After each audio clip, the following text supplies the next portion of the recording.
পাংশায় প্রাথমিক শিক্ষকদের কর্মবিরতি, বিদ্যালয় আঙিনায় খেলায় মেতেছে শিক্ষার্থীরা।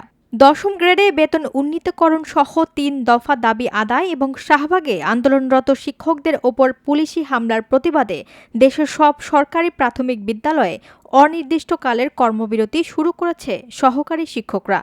এরই অংশ হিসেবে রাজবাড়ীর পাংশা উপজেলাতেও রোববার সকাল থেকে উপজেলার ১২১টি সরকারি প্রাথমিক বিদ্যালয়ে একযোগে কর্মবিরতি পালন করছেন শিক্ষকরা। ফলে কোমলমতি শিক্ষার্থীরা বিদ্যালয়ে এলেও বঞ্চিত হচ্ছে পাঠদান থেকে। সরেজমিনে উপজেলার কয়েকটি বিদ্যালয় ঘুরে দেখা যায় শিক্ষকরা নিয়মিত বিদ্যালয়ে উপস্থিত থাকলেও ক্লাসে যাচ্ছেন না।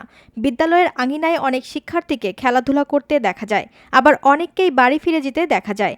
এ বিষয়ে কর্মবিরতি পালনকারী একজন শিক্ষক জানান, আমাদের ৩ দফা দাবি, বিশেষ করে দশম গ্রেড বাস্তবায়নের জন্য এই কর্মসূচি চলছে। কেন্দ্রের আন্দোলনে অনেক শিক্ষক পুলিশি লাঠিচার্জে আহত হয়েছেন। সরকারের উচিত দ্রুত বিষয়টি দেখা, যত তাড়াতাড়ি দাবি মানবে তত দ্রুত আমরা ক্লাসে ফিরব। আমাদের দাবি হচ্ছে শিক্ষকদের দশম গ্রেড এবং 10 বছর পূর্তিতে যে উন্নীত স্কেল, এই 3 দফা দাবিতে আমাদের কর্মসূচি। আর কেন্দ্রে যারা অবস্থান আছে তাদের অনেক শিক্ষক আহত পুলিশের লাঠিচার্জে, তাদের আহতের কারণে আজকে আমরা কর্মবিরতিতে আছি। সরকারের দেখা উচিত, কারণ আমাদের যত তাড়াতাড়ি আমাদের দাবি মানবে আমরা তাড়াতাড়ি ফিরে আসব। বিষয়টা সরকারেরই দেখা উচিত। দাবি মানলে আমরা আবার ক্লাসে ফিরে আসবো, বাচ্চাদের আমরা পাঠদানে ফিরে আসবো। আরেক শিক্ষক বলেন, পাঠদান সাময়িকভাবে ব্যাহত হচ্ছে, এটা সত্যি, কিন্তু আমাদের বেতন ভাতা খুবই কম। দাবি মেনে নিলে শিক্ষার্থীদের এই সাময়িক ক্ষতি আমরা পরবর্তীতে পুষিয়ে দেব। শিক্ষকদের চলমান এই কর্মসূচির কারণে শিক্ষার্থীদের নিয়মিত পাঠদান ব্যাহত হচ্ছে বলে স্থানীয়রা জানিয়েছেন। তবে শিক্ষকরা জানিয়েছেন, দাবি আদায় হওয়া না পর্যন্ত তাদের এই কর্মবিরতি অব্যাহত থাকবে।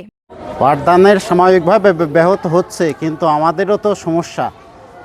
বেতন অল্প, আমাদের দেখা যাচ্ছে 3য় গ্রেডের মর্যাদা, আমাদের সবাই অনার্স মাস্টার্স করা বেশিরভাগ শিক্ষকই, প্রায় সমস্ত শিক্ষকই, তাদের দেখা যাচ্ছে যে এই 2য় গ্রেড না হওয়া পর্যন্ত আমরা এই কর্মবিরতি পালন করব এবং শিক্ষার্থীদের যে সাময়িক ক্ষতি হচ্ছে এটা আমরা পরবর্তীতে আমরা মেকআপ করব।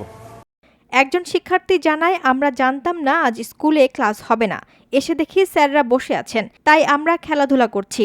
আরেক শিক্ষার্থী বলে, স্যারদের দাবি না মানলে স্যাররা ক্লাস নেবেন না। আমরা চাই তাদের দাবি পূরণ হোক, তাহলে স্যাররাও খুশি হয়ে ক্লাস নেবেন। আমরা প্রতিদিনের মতো আজও স্কুলে আসছি, কিন্তু আসে দেখি যে স্যাররা কর্মবিরতি পালন করছে। স্যারদের একটি দাবি আছে, সেই স্যাররা দাবিটা পূরণ করা পর্যন্ত আমাদের ক্লাস নিতে চাচ্ছেন না। আমরা আশা করি স্যারদের যে দাবি সেটা পালন করলে আমাদের ক্লাস নিবে, আমরাও তাতে খুশি থাকবো। না, আমরা জানতাম না যে আজকে স্কুল বন্ধ আছে। আমরা সকালবেলা এসে দেখছি যে কেউ নাই আর স্যার ম্যামরা বসে আছে এই কর্মবিরতির জন্য, দশম গ্রেডের জন্য। স্যাররা কিসের জন্য বসে আছে? দশম গ্রেডের জন্য। আজকে বলে ক্লাস নেওয়া যাবে না। আমরা এসেছি, এখন দেখি স্যার কিছু করছে না, বসে রয়েছে, তাই আমরা এখন খেলাধুলা করছি। অভিভাবকরা এই আকস্মিক কর্মবিরতিতে চিন্তিত ও ক্ষুব্ধ প্রতিক্রিয়া জানিয়েছেন। একজন অভিভাবক বলেন, হঠাৎ করে শিক্ষকরা কর্মবিরতি করায় ছাত্ররা স্কুলে গিয়ে ফিরে আসছে। সামনে পরীক্ষা, এতে ওদের অনেক ক্ষতি হবে। আরেকজন সচেতন অভিভাবক বলেন, শিক্ষকদের এই দাবি সরকার মেনে নিক, যাতে প্রত্যেক শিক্ষক তাদের কর্মজীবনে ফিরে আসতে পারে এবং শিক্ষার্থীরা সুশৃঙ্খলভাবে পড়ালেখা করতে পারে, সেই প্রত্যয় ব্যক্ত করেন।